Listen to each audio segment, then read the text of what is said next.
In the small northern town of North Haven, where winter lasted forever, the snow fell not white but gray, like the ashes of a long-extinguished fire, and the wind howled as if it were mourning someone's forgotten soul. The morning greeted the world with an icy breath.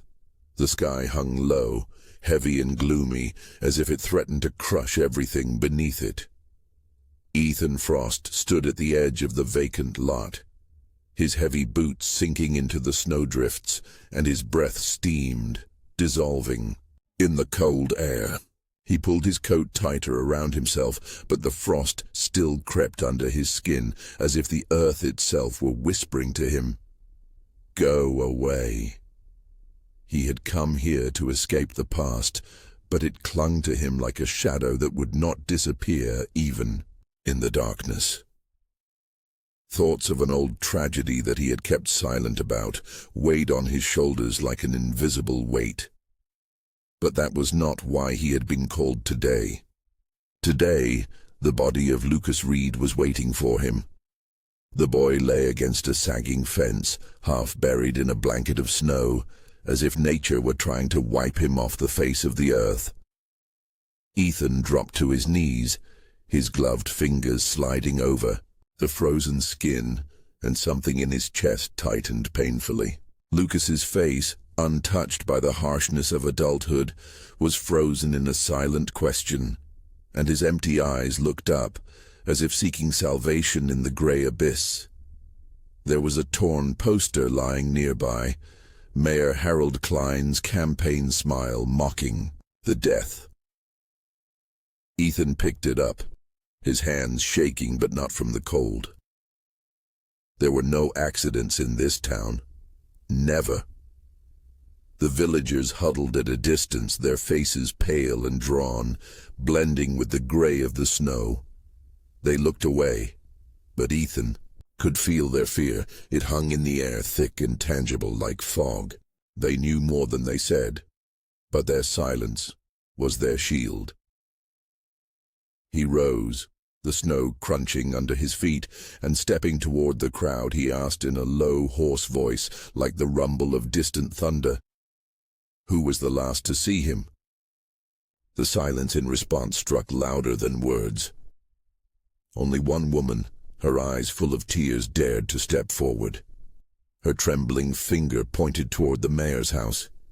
"He was there," she whispered, and her voice broke off like thin ice underfoot. Ethan nodded, his face unreadable, but inside he was raging. This was only the beginning. The truth was waiting ahead, cold and sharp as a knife, and he knew that the closer he got to it, the more his soul would freeze. But it was too late to turn back. Around Lucas's neck, barely visible in the snow, was a medallion, old and worn, carved with a symbol Ethan had seen before. Too long ago, too close to what he had tried to forget. Ethan Frost walked up the narrow path to the Reed house, his boots crunching in the snow that was falling thicker, as if the sky had decided to blanket North Haven in a gray shroud. The wind howled through cracks in the leaning fences and ramshackle houses, their windows staring out at the world with empty, blind sockets. The Reed house stood at the end of the street, old and decrepit, its roof sagging as if it had been bent by the weight of snow and grief. The walls seemed to have absorbed the dampness and sadness of the place, and darkness seeped from the cracks between the boards. Ethan paused at the threshold, his breath steaming in the frosty air, and knocked on the door. The sound was dull, like a knock on a coffin, and the echo was lost in the howling of the wind. The door slowly opened, and a woman appeared on the threshold, Lucas's mother. Her face, pale as fresh snow, was lined with lines of sorrow, and her eyes, reddened with tears, looked at Ethan with a silent plea mingled with fear. "Mrs. Reed," he began, his voice low and hoarse, like the creak of old hinges, "I need to talk to you about Lucas." She did not answer but stepped aside, letting him into the house. Ethan stepped inside, and the cold of the street gave way to a musty warmth, saturated with the smell of damp, mildew, and undried tears. The living room was small and dim, as if the light was afraid to penetrate. Lucas's father sat by the fireplace, long since cold, his hands clutching an empty mug, his gaze fixed on the worn wood floor.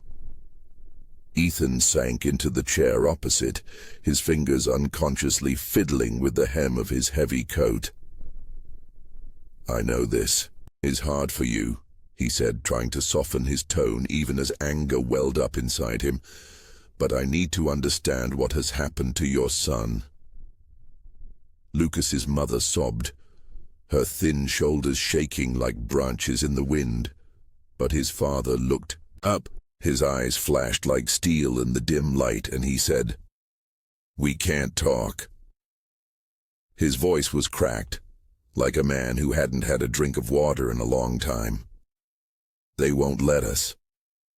Ethan frowned, his thoughts swirling like snowflakes in a snowstorm.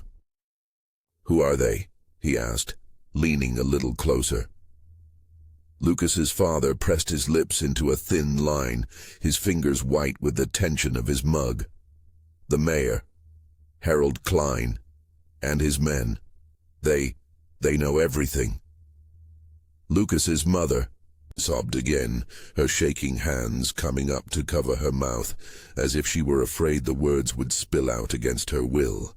"Please go away," she whispered, her voice thin as a thread ready to snap. "We can't. We're afraid." Ethan stood up, his face unreadable, but inside, a storm was raging. He could feel the fear of these people permeating the air, like a sticky web enveloping him. "I will find this killer," he said quietly, but with the determination of a vow to himself. "Even if I have to tear this damned city down to the ground." He turned and walked out without looking back. The door closed behind him with a plaintive creak, leaving him alone with the howling wind and the falling snow. The silence that greeted him at the police station was oppressive, so thick it seemed to weigh on his shoulders. His colleagues at their desks looked away, their faces pale as ghosts, their movements stiff, as if someone invisible had their throats held. Ethan walked to his desk, feeling the hairs on the back of his neck rise. He was being watched, he knew it. He sat down, his fingers drumming on the worn surface, and then his gaze fell on an envelope. It was white, unstamped, with his name written in neat, almost feminine handwriting. Ethan tore the paper open, revealing a single sentence inside. "Don't dig any deeper." The words were written in black ink, but they seemed carved from the darkness. Ethan clenched his fists, his nails digging into his palms, leaving red marks. It was a threat, but it didn't scare him. It lit a fire inside him. He wouldn't back down. Ever. He reached into the desk drawer where his old files were kept and began to sift through the yellowed folders. His fingers slid over the paper until they came across a report that took his breath away.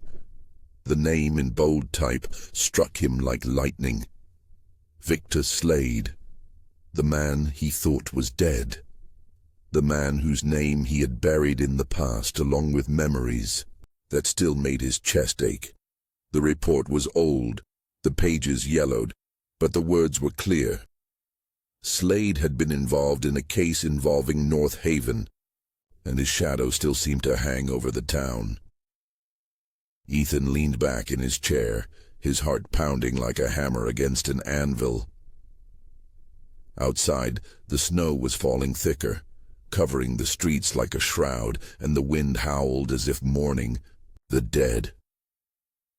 He realized that killing Lucas was more than just a crime. It was part of something bigger, something that connected his own past to this frozen city. and he was ready to go through with it, even if the truth was sharper than a knife and colder than ice. Ethan Frost stood at the mouth of the abandoned mine, his breath steaming in the freezing air. The wind howled through the rusted hulks of old mine cars and the fallen beams that jutted out of the snow like the bones of a long-forgotten beast. The sky overhead was low and leaden, as if it would crush the world beneath its weight. Ethan pulled his coat tighter around himself, but the cold still seeped beneath his skin, as if the earth itself were whispering, "Go away."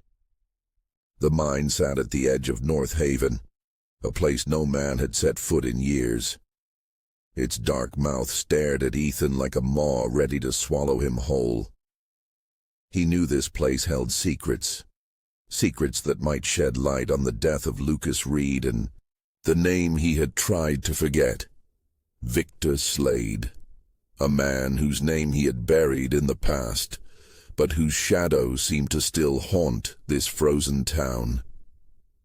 Ethan stepped forward, his boots crunching on the snow that hid the entrance to the mine. He pulled out his flashlight, its beam cutting through the darkness, revealing rusty rails and crumbling walls. The air inside was heavy with the smell of damp and mold and something else, metal, like the taste of blood in his mouth. He walked slowly, each step echoing like the distant pounding of a hammer, and it felt like the mine was breathing, its stone lungs clenching and unclenching in time with his heart. The flashlight beam revealed tracks, fresh and deep, from someone who had been here recently. Ethan frowned, his fingers tightening on the pistol tucked under his coat. He moved forward, following the tracks as they led deeper into the mine. The darkness grew thicker, the light barely penetrating it, and the sounds outside, the howling wind, the crunching snow, died, leaving him alone with the silence that pressed on his ears like a slab of concrete. Suddenly, the beam of the flashlight fell on something shiny, a medallion identical to the one around Lucas's neck. It lay on the stone floor, its surface covered in frost, but the symbol, a wave with a line through it, was clear. Ethan leaned down, his fingers touching the cold metal, and at that moment he heard a rustle behind him, quiet but sharp, like the snap of a branch breaking. He spun around, the beam of his flashlight sweeping across the walls, but there was no one there. Only shadows dancing in the gloom, and his own breathing suddenly loud and ragged. He clutched the medallion in his fist, his heart pounding like a hammer on an anvil. It was a sign that Victor Slade was here, and he was waiting for him. Ethan moved on, his steps slower, more careful. He felt the darkness gathering around him, her cold fingers touching the back of his neck, and it seemed to him that someone was following him, one after the other. He stopped, listening, but all he could hear was his own breathing and the distant patter of raindrops falling from the ceiling. Suddenly the light from the flashlight flickered and went out, plunging him into total darkness. Ethan froze, his hand reaching for his gun, but at that moment something heavy hit him in the shoulder, and he fell to the stone floor, pain shooting through his body like lightning. He tried to stand, but a shadow fell upon him, heavy, faceless, its hands squeezing his throat, and he felt the air leave his lungs. He struggled, his fingers digging into the flesh of his attacker, but the man was stronger, his grip like a vice. In desperation, Ethan reached for the medallion lying nearby and slammed it into the man's face. The man swore hoarsely, his grip loosening, and Ethan wrenched himself free, crawling away, breathing hard. He scrambled to his feet, his gun drawn, but the shadow was gone, dissolving into the darkness like a ghost. Ethan stood there, his heart pounding in his chest, and it was a few seconds before he realized his attacker was gone, leaving him alone in the silence of the mine. He picked up the medallion, his fingers shaking, and in the beam of the flashlight that had come back on, he saw blood, not his own, but his attacker's. It was a sign that Victor Slade was here, and he didn't want Ethan to dig any deeper. But Ethan wouldn't back down. He clenched his fist around the medallion, his eyes narrowed, and he moved toward the exit, his steps as steady as steel. He knew this was only the beginning, and he was willing to go the distance, even if it meant facing the shadow of his past. The snow was falling in sheets, the blizzard beating against the windows of the town hall like a living thing, eager to break in. Ethan Frost stood in the dark hallway, his fingers clutching the folder containing the documents stolen from the archives. The wind howled outside, but inside there was a silence oppressive as the calm before lightning struck. He knew that Mayor Harold Klein was waiting for him in his office, and this meeting did not bode well. The evidence in his hands was a bomb, ready to blow this rotting town to pieces. Smuggling, murder, betrayal, all of it connected Klein and Victor Slade, a man Ethan had long since buried in his memory. He pushed the door and it swung open with a long creak. The office was in semi-darkness, only the dim light of the desk lamp catching the mayor's face. Harold Klein sat at the desk, his fingers intertwined, his eyes shining coldly, like a frozen lake under the moon.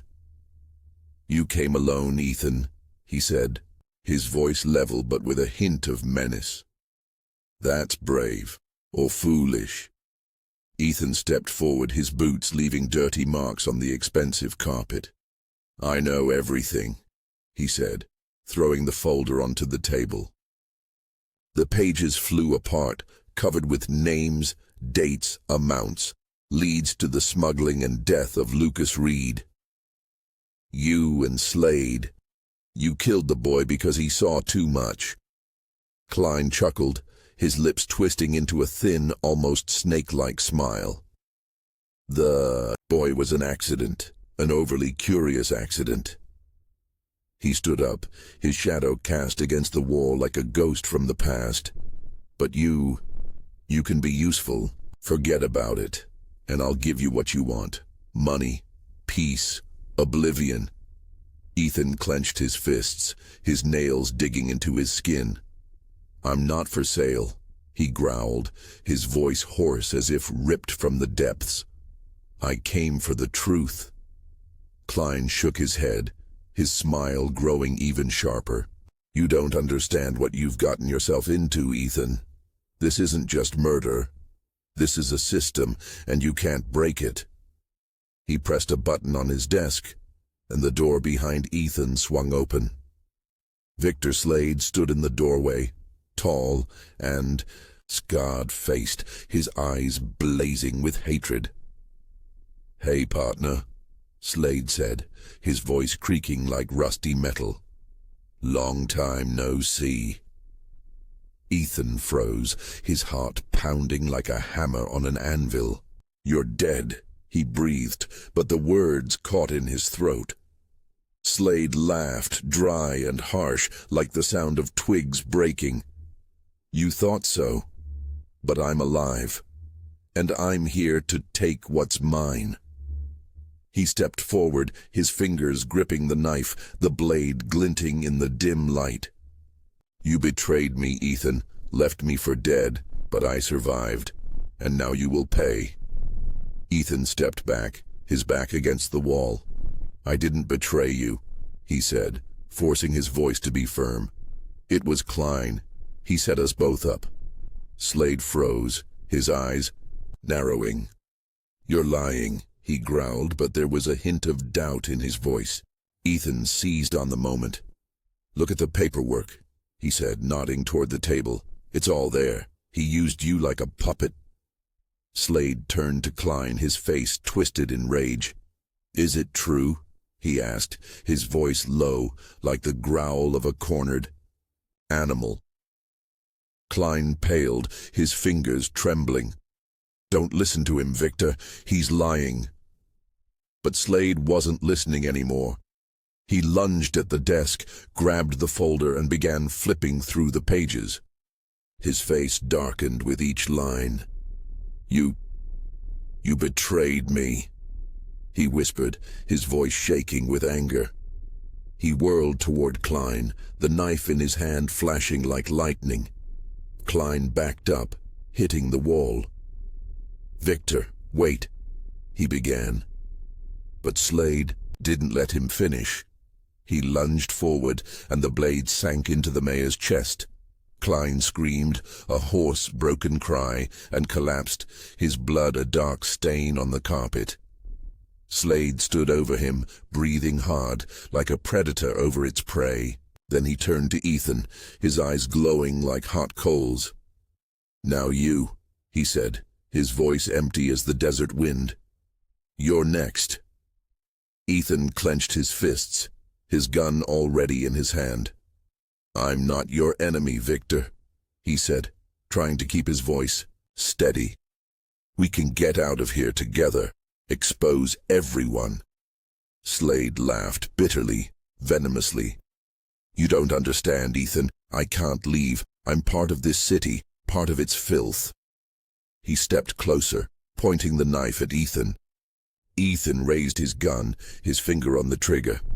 "Don't make me," he whispered, but his voice was shaking. Slade didn't stop. He lunged forward and Ethan fired. The bullet caught him in the shoulder, but Slade only staggered. He lunged at Ethan, and they grappled like two animals in a storm. Ethan punched Slade in the face, and Slade swung his knife back. The blade sliced through the air, pierced Ethan's side, and he cried out, feeling the pain spread through his body. But he didn't back down. He grabbed Slade by the throat, clenched his fingers, and pushed him toward the window. The glass shattered, and Slade disappeared into the snowy darkness, swallowed by the blizzard. Ethan fell to his knees, pressing his hand to the wound. Blood ran between his fingers, warm and sticky. His breathing was heavy, his vision blurred, but he forced himself to his feet. He walked to the desk, gathered up the papers, and walked out, leaving Klein's body to cool in a pool of blood. He walked out of the town hall, his steps slow, as if he were carrying the weight of the world on his shoulders. The snow lashed his face, the wind howled, but Ethan didn't stop. He headed for the Reed family home to give them the truth they deserved. As he entered, Lucas's mother looked up at him with tear-stained eyes. "It's over," he said, his voice hoarse, like a man who had lost everything but his will. "The killer is dead, and the mayor, he paid." She nodded, tears rolling down her cheeks, falling to the floor like drops of melted snow. "Thank you," she whispered, her voice thin, almost inaudible. Ethan stepped outside, the wound throbbing, but unaware of the pain.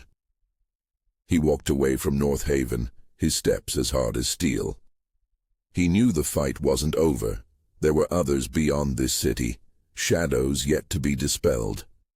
But he was ready to go all the way, even if it meant facing himself.